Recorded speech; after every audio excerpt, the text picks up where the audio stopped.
गुरु प्यारी साध संगत जी, सभी को प्यार भरी राधा स्वामी जी आपका हमारे चैनल महिमा अपार में स्वागत है जी। साध संगत जी, आज के सत्संग में हम आपको सिमरन कैसे किया जाए। संगत जी, सिमरन भजन सही तरह से कैसे किया जाता है, इनके क्या क्या तरीके हैं, तो जरूर सुने। साध संगत जी, हम जितने भी नामधारी हैं, जिनको नाम दान मिल गया है, तो हम सभी को रोजाना सिमरन भजन करने का हुक्म है हमारे सतगुरु की तरफ से, और वह हमें जब भी बताते हैं, जब हमें नाम दान देते हैं, और हमें हर बार सत्संग में भी याद कराते ही रहते हैं कि रोजाना सिमरन भजन करना है, और वह भी बिना नागा करना है, और यह सभी लोग जानते ही हैं, तो यह बताने की जरूरत नहीं है। तो अब हम जानते हैं कि सिमरन भजन करने का सही तरीका क्या है, सिमरन भजन सही तरह से कैसे किया जाता है, इसके क्या क्या तरीके हैं जो कि हमें हमारा सतगुरु नाम दान के समय बताते हैं।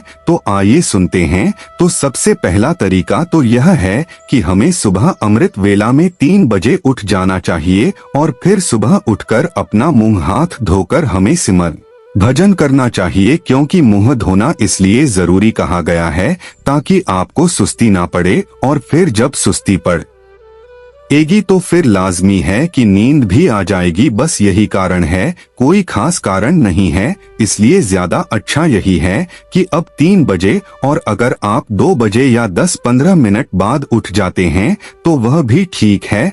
आपको आपकी नींद पूरी करना जरूरी है। इसीलिए हम लोग जो सिमरन करते हैं तो उसको 3 बजे उठकर करना चाहिए। और दूसरा है कि सिमरन हमेशा छिपकर ही करना चाहिए। इसलिए हमें दिखाना नहीं है, किसी को बताना नहीं है, छिपकर ही करना चाहिए। और ऐसा नहीं करते तो हमारे अंदर अहंकार की भावना आती है। इसलिए हमें सिमरन हमेशा अपने आप को ढककर ही करना चाहिए, ताकि हम बिना किसी भावना के सिमरन कर सके, ताकि हमें कोई अड़चन ना आए। और फिर जब हम अपने आप को ढककर सिमरन करते हैं तो फिर हमें जो बाहर की आवाजें हैं तो वो आनी बंद हो जाती है, और फिर हमारा ध्यान सही तरह से केंद्रित हो जाता है, यानी एक जगह इकट्ठा हो जाता है। तो इसलिए हमें सिमरन छिपकर ही करना चाहिए। और तीसरा है कि जिस आसन पर आप बैठते हैं सिमरन भजन के लिए, तो फिर या तो वह सूती का होना चाहिए या फिर कंबल होना चाहिए। क्योंकि बाद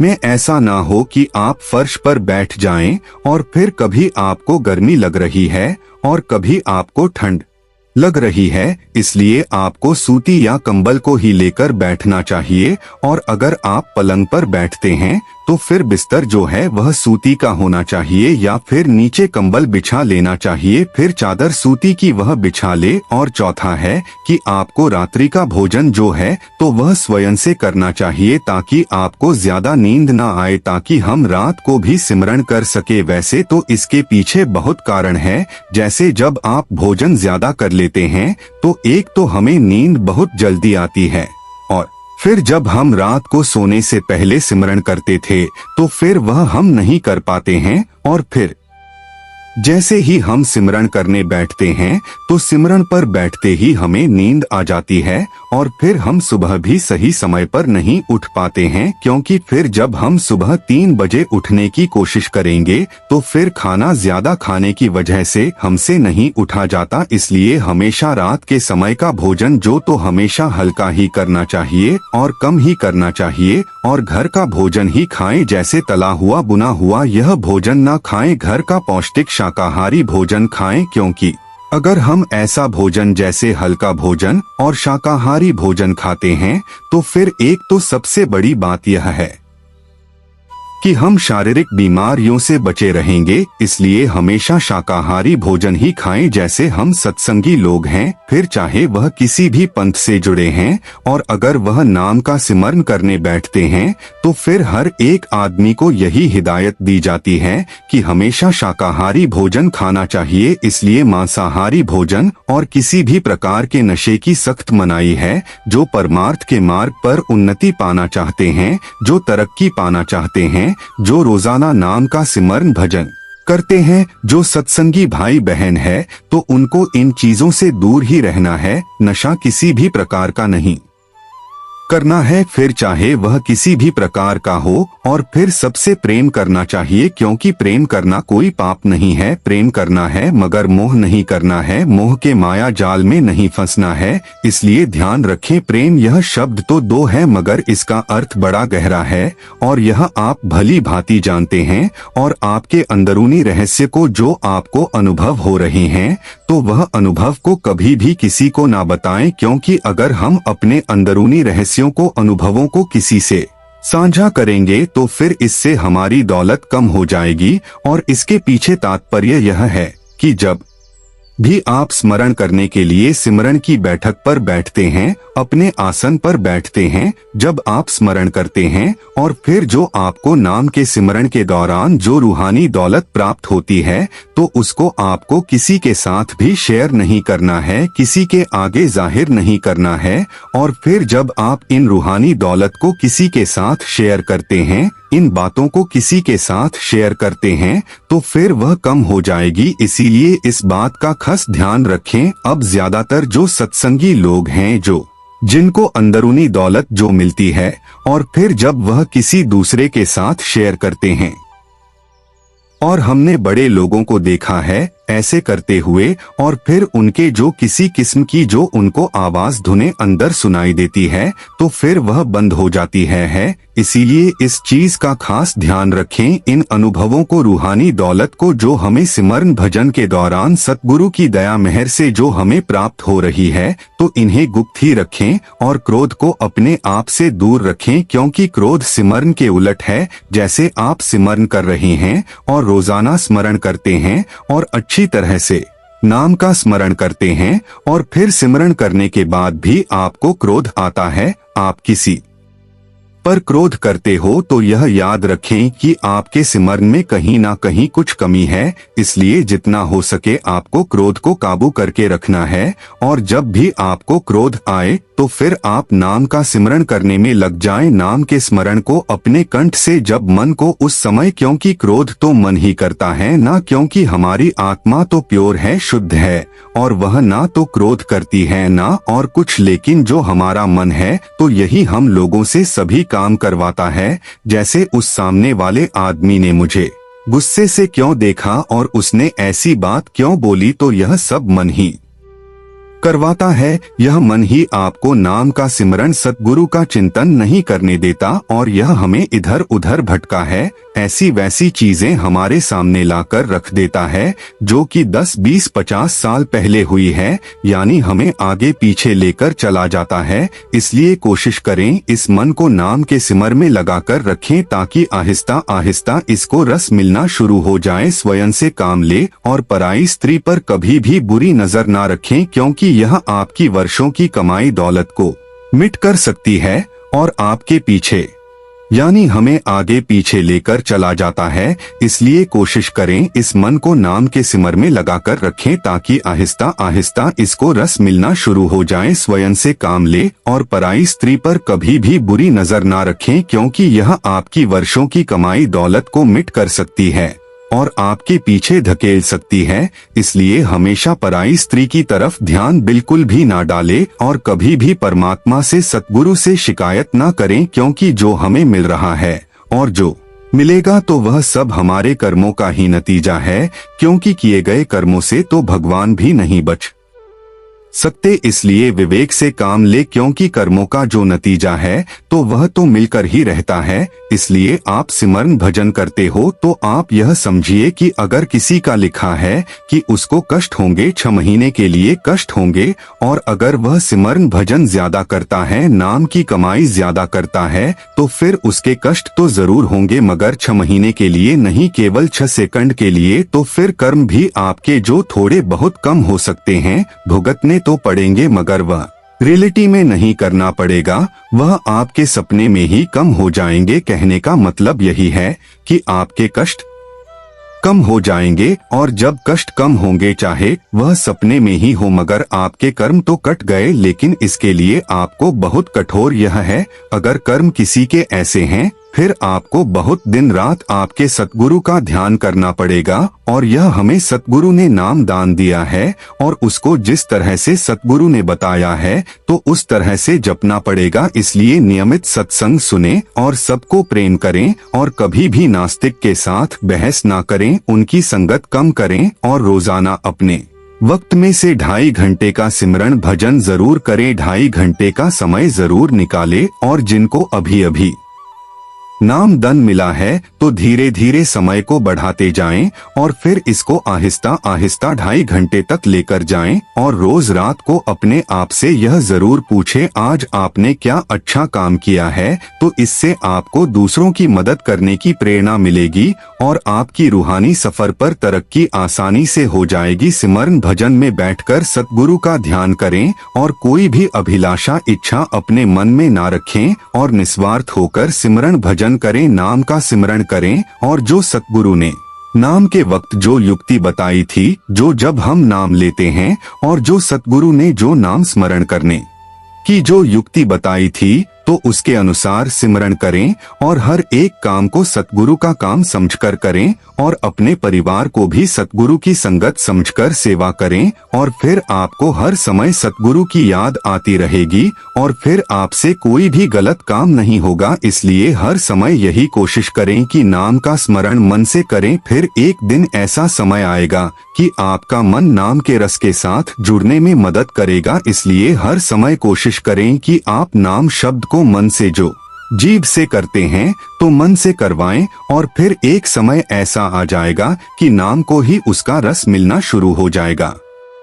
फिर वह आपको नाम के सिमरन की तरफ लेकर जाएगा, भजन की तरफ लेकर जाएगा। और अगर आप इन सुनहरे नियमों का जो हमने आपको बताए हैं, इन सुनहरे नियमों का पालन करेंगे तो फिर परमात्मा आपसे दूर नहीं है, सतगुरु आपसे दूर नहीं है और फिर जिंदगी से कोई शिकायत या शिकवा नहीं रह जाएगा। साथ संगत जी, अगला विषय है कि सुबह सुबह ब्रह्मा मुहूर्त में जागने के बाद इन दो में से एक काम ही कर ले। फिर देखना साथ संगत जी, यह जो हमारा शरीर है इसको उस परमात्मा ने बनाया है, उस परमात्मा की रचना है और इस बात को हम सभी जानते हैं। हमें जन्म देने वाला भी वह विधाता है, मालिक है, परमात्मा है और हमारा अंत करने वाला भी वह परमात्मा ही है। मगर हमारे इस शरीर में, इस देह में इतने गुण छुपे हुए हैं कि अगर हम उनको करने अपना ले तो हमें हर कार्य में उन्नति कर सकते हैं, हम संसार से मुक्ति पा सकते हैं और इसी शरीर के द्वारा हम नाम की भजन बंदगी करके इस संसार से मुक्त हो सकते हैं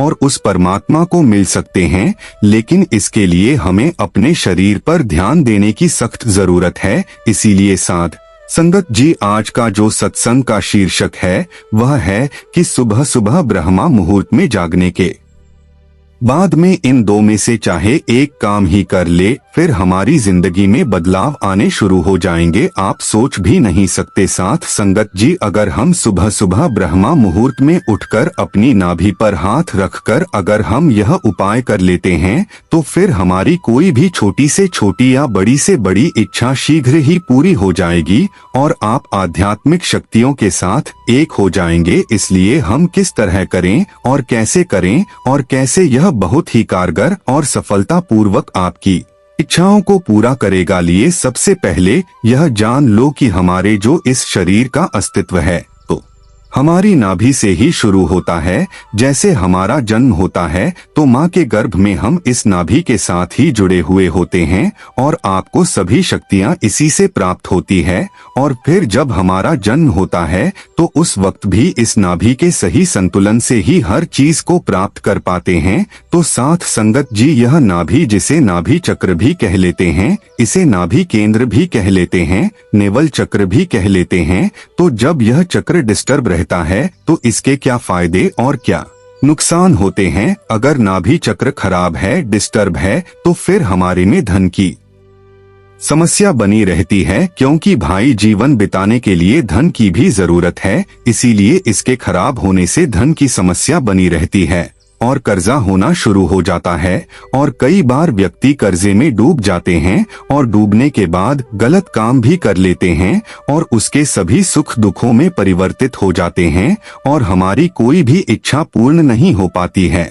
और हमारा परिवार, पत्नी और हमारे बच्चे डिस्टर्ब रहते हैं, परेशान रहते हैं, क्योंकि हमने बताया कि हर काम बिना धन के नहीं हो सकता है। और फिर उस समय व्यक्ति के अंदर का उस स्त्री के अंदर हमेशा एक डर बना रहता है, उसके अंदर सेल्फ कॉन्फिडेंस नहीं रहता है और वह भीतर से कमजोर हो जाता है, यानी टूट जाता है। तो ऐसी स्थिति कईयों की तो धीरे धीरे बनती है और कईयों की एकदम से बन जाती है। कर्जा होना या नुकसान हो जाना, तो फिर वह इस कर्जे से, उस नुकसान से जल्दी बाहर नहीं निकल पाते हैं। तो हम इस समस्या से अपने भाग्य को कैसे सही करें कि हमारा दुर्भाग्य सौभाग्य में बदल जाए, तो हम आपको नाभि की ऐसी 2 चीजें उपाय बताने जा रहे हैं। और अगर आप उनमें से अगर एक भी कर लेते हैं तो वह भी आपको बहुत ज्यादा लाभ मिलेगा, और अगर दोनों कर लेते हैं तो फिर तो महालाभ होगा और फिर आपका जीवन एकदम बदल जाएगा, आपका जीवन खुशहाल हो जाएगा। आप एकदम ही इस नीच से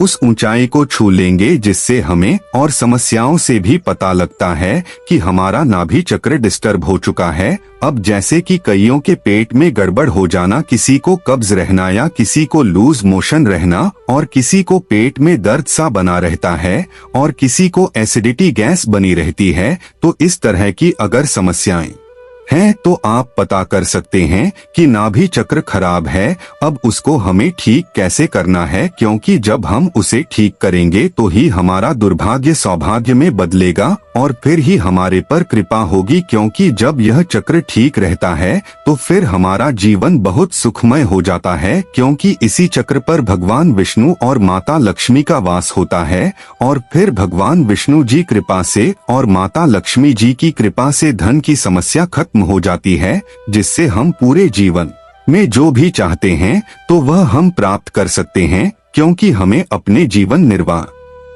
के लिए धन की जरूरत तो होती ही है, इसलिए जो नाभि चक्र है तो यह 70 पर लोगों का बिगड़ा हुआ रहता है, और फिर जिसकी वजह से वह अपने जीवन में परेशान रहते हैं और दुखों का सामना करते हैं, दुखों में कर्जे में घिरे रहते हैं। हम आपको 2 उपाय बताएंगे, अगर आप इनमें से चाहे एक भी कर सकते हैं तो भी ठीक है, और अगर दोनों कर लेते हैं तो और भी ज्यादा अच्छा है। तो क्या करना है, इसलिए आपने करना यह है कि जब आप सुबह सुबह उठे, ब्रह्मा मुहूर्त में उठे, तो नहा धोकर क्या करना है कि आपने देसी घी ले लेना है और उसे थोड़ा सा गर्म कर लेना है। और अगर वह पिघला हुआ है, लिक्विड है, तो फिर जरूरत नहीं है गर्म करने की, क्योंकि जैसे सर्दियों में घी जम जाता है तो उसे थोड़ा सा गर्म, हल्का सा गर्म कर लेते ताकि वह लिक्विड बन जाए। और फिर देसी घी 2 बूंदे नाभि में डाल लेनी है और फिर लेट जाए। और फिर थोड़ी देर लेटने के बाद, यह तो पहला उपाय है कि आप बैठ सकते हैं। तो सुबह सुबह ब्रह्मा मुहूर्त में जागने के बाद सबसे पहले आपको यह करना है।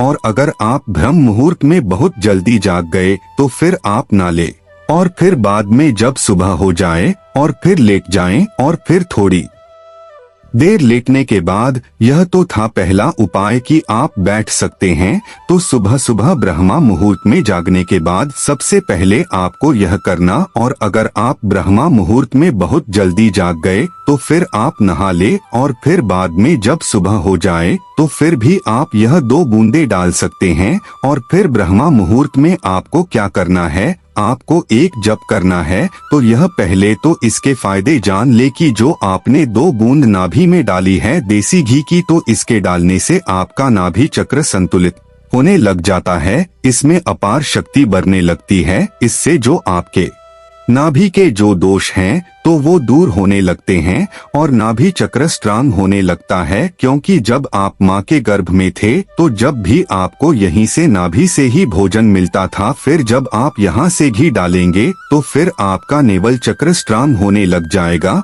और फिर जैसे जैसे यह स्ट्रांग होगा तो फिर आपके शरीर की सुंदरता भी भरने लग जाएगी और फिर आपके पेट के रोग भी ठीक होने शुरू हो जाएंगे और आपकी आर्थिक समस्या भी ठीक होनी शुरू हो जाएगी। तो इस तरह से इन बूंदों से आपको काफी लाभ होना शुरू हो जाएंगे और यह बहुत शारीरिक और आर्थिक दोनों स्थितियों को ठीक करना है और पेट की समस्याएं आपकी ठीक होने लगती है। जैसे चाहे कब्ज है, चाहे आप खाना खाते हैं तो वह पचता नहीं है, तो इस तरह से कई समस्याएं इन बूंदों को डालने से ही ठीक हो जाएंगी। फिर दूसरा उपाय यह करना है कि जब आप सुबह ब्रह्म मुहूर्त में जाग जाते हैं और फिर जब आप ध्यान में बैठते हैं तो फिर आपने अपने दोनों हाथों को सीधा रखकर पहले दाहिने हाथ को नाभि चक्र पर रख लें और फिर अपने बाएं हाथ को उसके ऊपर रख ले दाएं हाथ पर और नाभि चक्र को अपने दोनों हाथों से ढक लेना है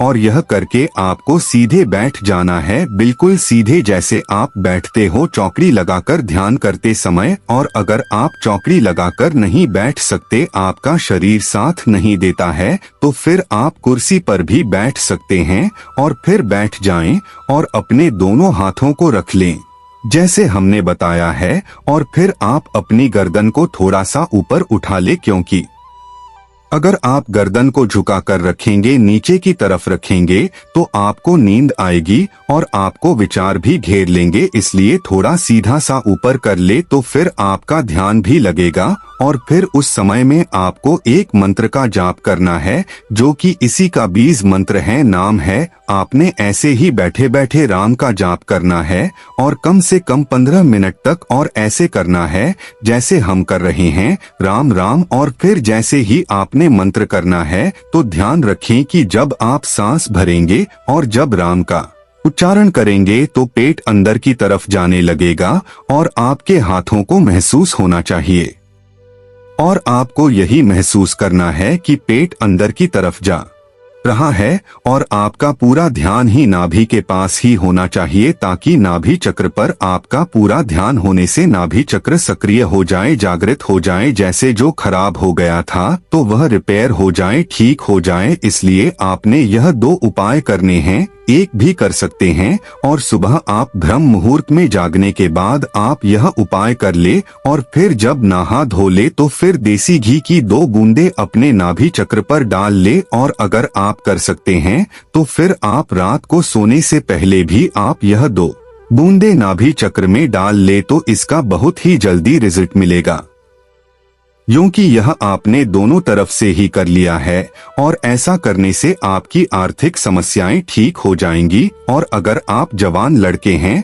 तो फिर आपकी काम आज की समस्या जैसे जॉब, पैसे की समस्या, बिजनेस की समस्या, तो यह सभी ठीक हो जाएंगी। और जो लड़कियां हैं, लेडीज हैं, तो उनका जो शादियों की समस्या है या शादी के बाद भी समस्या आने लगती है, लड़ाई झगड़े रहते हैं, तो फिर वह भी ऐसा करने से ठीक होने लगती है। उनके व्यवहार में आपके प्रति नम्रता आने लगती जाएगी और आप अपना जीवन सुखमय जी सकते हैं। इस तरह से आपने यह 2 चीजें करनी है, क्योंकि आपको इस संसार में जो भौतिक चीजें हैं तो इनकी भी आपको जरूरत है। आपको चाहिए, इससे आपको मान, संसार, सुख, समृद्धि, धन, यह सब प्राप्त होगा। और फिर जब आप इस नाभि चक्र पर ज्यादा ध्यान करते रहे और आपके नाभिक चक्र जागृत होने से आप एक चार्जिंग वाटर भी बना सकते हैं। चार्जिंग वाटर यानी जब आप यह ध्यान करते हैं तो अगर आपके घर में कोई बीमार है तो आप ऐसा करें, अपने सामने एक पानी का गिलास भर कर रख ले और फिर आपको यही जो 15 मिनट तक ध्यान करना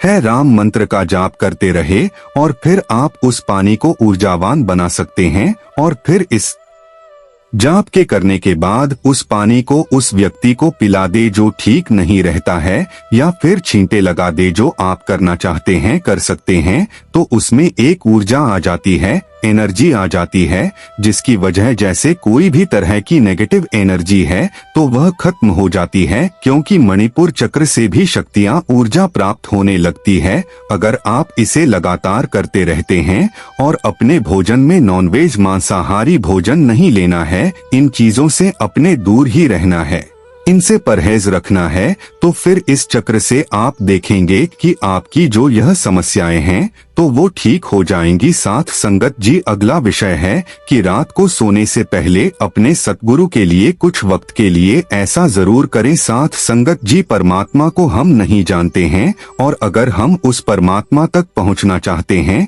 नाम को जानना चाहते हैं, तो फिर हमें वक्त के पूर्ण संत सतगुरु की शरण में जाना ही होगा, उनका पल्ला पकड़ना ही होगा और केवल वही हमें उस परमात्मा तक, उस नाम तक पहुंचा सकते हैं।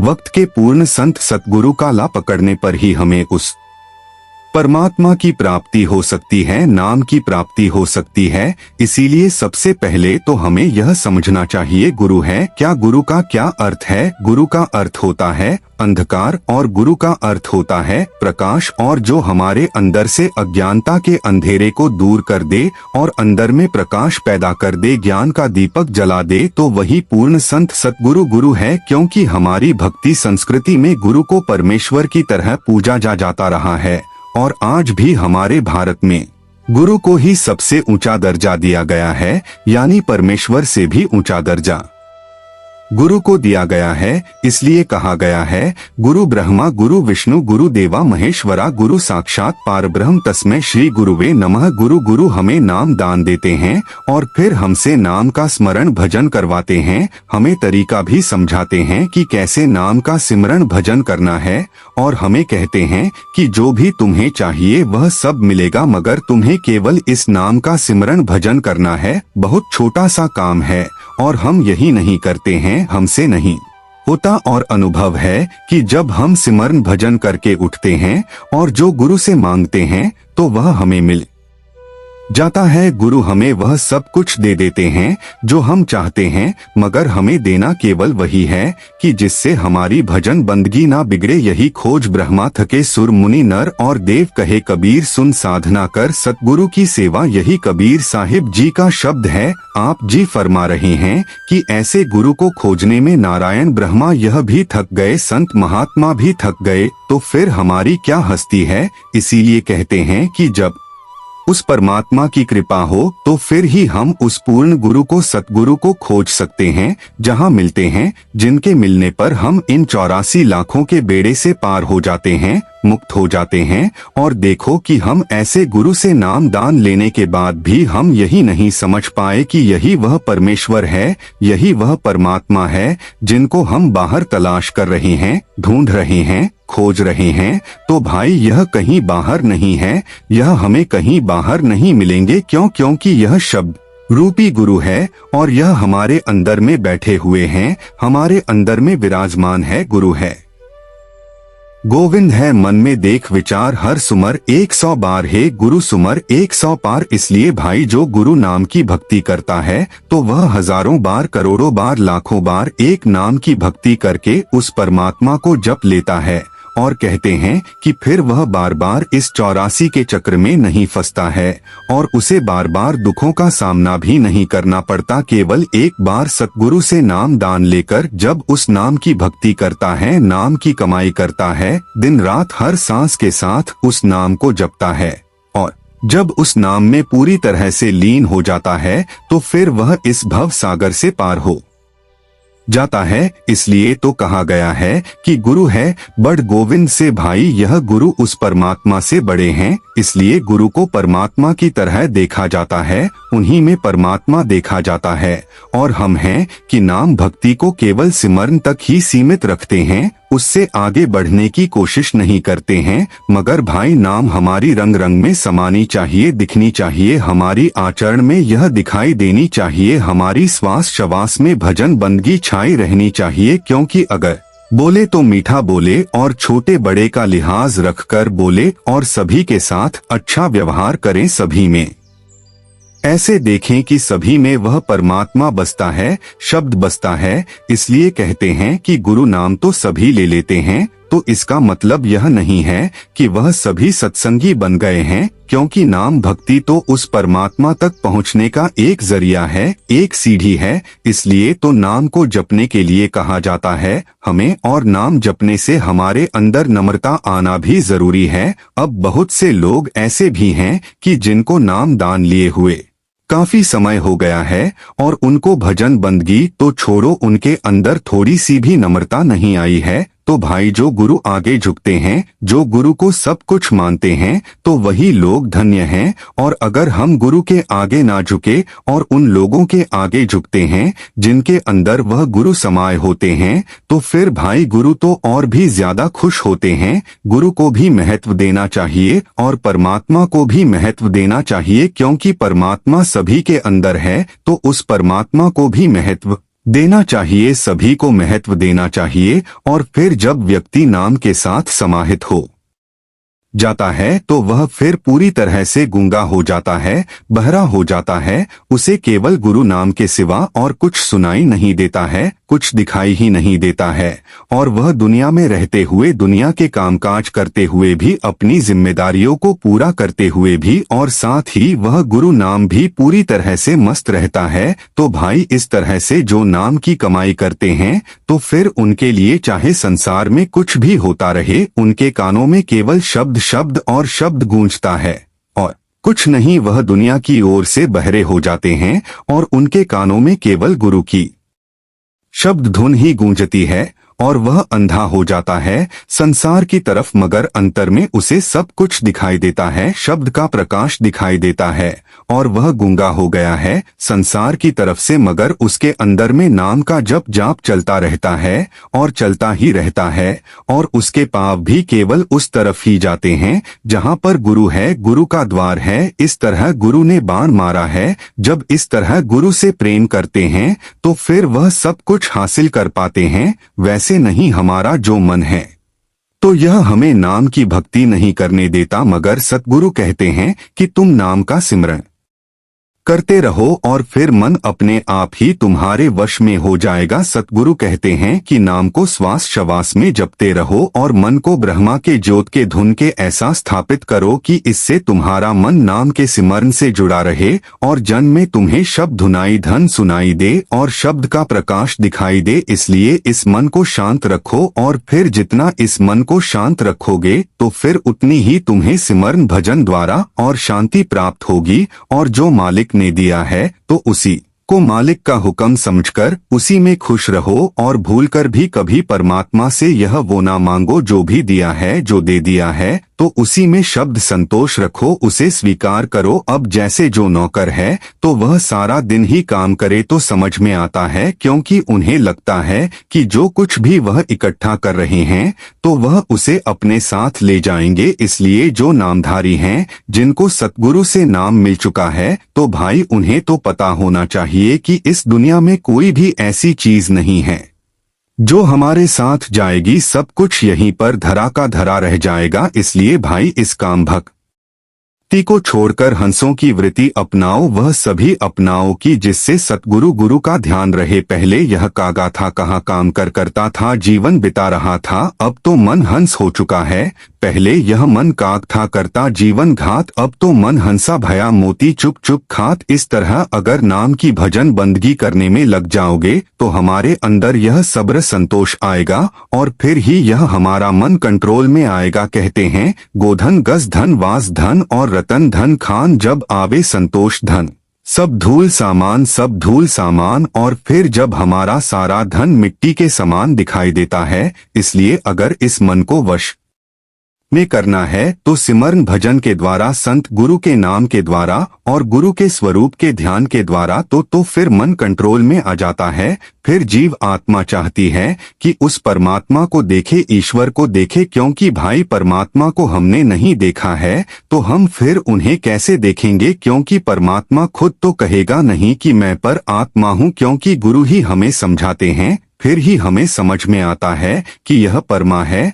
और फिर जब भी परमा कोने का मन करे तो अपने सतगुरु जी को जी भर के देख ले, क्योंकि यह बहुत बड़ी भक्ति है। वैसे भी तो हम दुनिया के पदार्थों शक्लों को देखते हैं और उन्हीं को सच समझ बैठे हुए हैं और उन्हीं के लिए हमारे मन के अंदर तरह तरह की भावनाएं उत्पन्न होती है। इसीलिए अपने सतगुरु को देखें, सतगुरु के सत्संग में जाएं और जब सतगुरु सत्संग फरमा रहे होते हैं तब देखो सतगुरु दर्शन देने आते हैं, तब देखो, और उससे भी अच्छा है एक शांत सी जगह पर बैठकर ध्यान के द्वारा, नाम के सिमरण के द्वारा सतगुरु को अपने अंदर में देखें और अपने आज्ञा चक्र पर सतगुरु के स्वरूप को जोड़कर रखो। और यह इतना सुखद अनुभव है कि इन शब्दों में हम बयान ही नहीं कर सकते, जिन पर दया मेहर सतगुरु की उनको दर्शन और दर्शन सतलोक सिधारी सतनाम पद। इसलिए समझने की कोशिश करें कि जिन पर सतगुरु की कृपा होती है, जो दया मेहर होती है,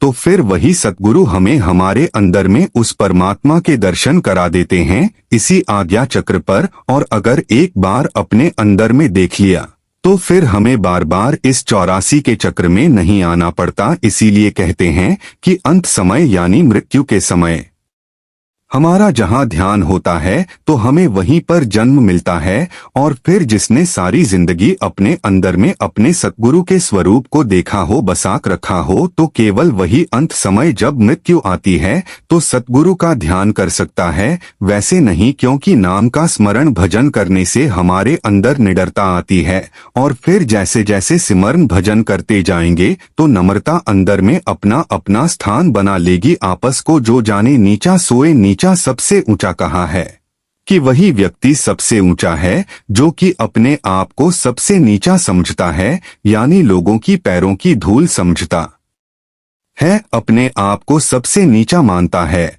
और हमारा हाल देख लो कि अगर हमें कोई नीचा कह दे, एक दूसरे के साथ लड़ने झगड़ने लग जाते हैं। और अगर आप सत्संगी हैं, नामधारी हैं, तो फिर तो सोचने की बात है कि आपने जो नाम अभी तक जपा है तो वह किस काम का। अगर घर के बड़े हमसे कुछ कह दे तो हम सुनने के लिए तैयार नहीं हैं, और अगर पड़ोसी कुछ कह दे तो हम लड़ने झगड़ने के लिए तैयार हो जाते हैं। और कई बातें हैं जिसके कारण आप मिनटों में गुस्सा हो जाते हैं। इसलिए भाई, अपने आप को नीचा समझो, लोगों के चरणों की धूल समझो। और जो अपने आप को लोगों से नीचा समझता है, केवल उसी के अंदर नम्रता आ सकती है और किसी के अंदर नहीं आ सकती। क्योंकि सिमरन भजन करके, नाम भक्ति करके के सभी तरह की चिंताओं से मुक्ति मिल जाती है। कहते हैं, चा गई चिंता मिटी मन हुआ बेपरवाह, इसको कुछ ना चाहिए सो ही सहसा। क्योंकि भाई सतगुरु की निगाह में तो वही सहसा है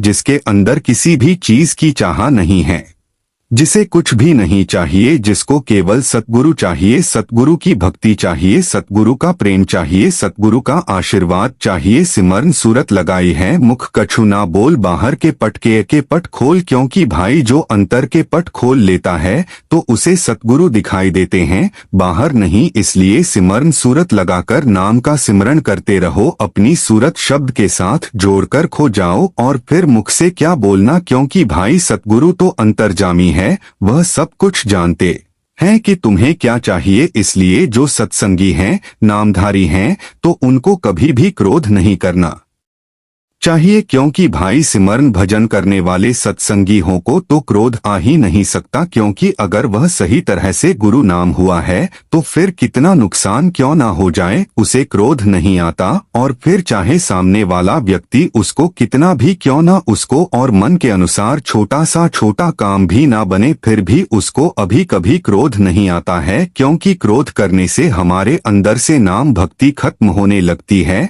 और क्रोध करने से भय और डर पैदा होता है और बुद्धि भ्रष्ट हो जाती है। और जब बुद्धि भ्रष्ट हो जाती है तो फिर विवेक चला जाता है। तो फिर हम कैसे सत्संगी हुए। कुटिल वचन सबसे बुरा जाप करे तन जाए, 7 वचन जल रूप है बरसे अमृत धार। 7 वचन सतगुरु के वचन ऐसे हैं कि हमारे अंतर में सिर्फ अमृत और शांति की घोल है। इसलिए भाई अपने सतगुरु पर पूरा विश्वास बनाकर रखो और मन को हारने मत दो। और ना ही हमारा कोई कभी अहित कर सकता है, तो ऐसा सतगुरु पर विश्वास बनाकर रखो। और उस परमात्मा और हमारे बीच में केवल सतगुरु है और कुछ नहीं, और जो कि हमें उस लोक तक, सचखंड तक, सतलोक तक पहुंचा सकते हैं। कबीर क्या मैं चिंतित हूँ मन चिंतित, क्या हुए मेरी चिंता हर करे। चिंता मोह न कोय। अब देखो संत कबीर साहिब जी ने कितनी बड़ी बात कह दी। आप क्या फरमा रहे हैं? आप जी फरमा रहे हैं कि मेरी चिंता वही करता है, परमात्मा करता है, वह सतगुरु करता है। जब मेरी चिंता वह कर रहा है तो फिर भाई मुझे किस बात की चिंता है? इसलिए तो कहा जाता है कि गुरु पर कभी शंका नहीं करनी चाहिए और उनको कभी मानस का रूप ना समझो। गुरु है गोविंद थे, क्योंकि भाई यह बात सच है कि गुरु उस गोविंद से, उस परमात्मा से बड़े हैं। इसलिए सारा दिन ही उनकी मौज में बिताओ और फिर सतगुरु के नाम का ध्यान करते रहो, चलते फिरते, उठते बैठते, सोते जागते, अपना काम धंधा करते हुए। और फिर जो भी जीवात्मा हर समय सतगुरु की आराधना करती है, गुरु के नाम की भक्ति करती है, तो केवल वही इस कलयुग के अंदर सुखी है। और जो सब भाई यहाँ पर केवल दुखी ही है। साथ संगत जी, यह था हमारा आज का सत्संग। अगर आप सभी उस परमात्मा की खोज में हो तो इस चैनल को सब्सक्राइब कर लीजिए, क्योंकि हम आपके लिए ऐसे ही रूहानी सत्संग लाते रहेंगे ताकि आप बाबा जी का आशीर्वाद प्राप्त कर सके। राधा स्वामी जी, साथ में कमेंट में यह जरूर बताएं कि आप बाबा जी का सत्संग कहां से सुन रहे हैं। राधा स्वामी जी।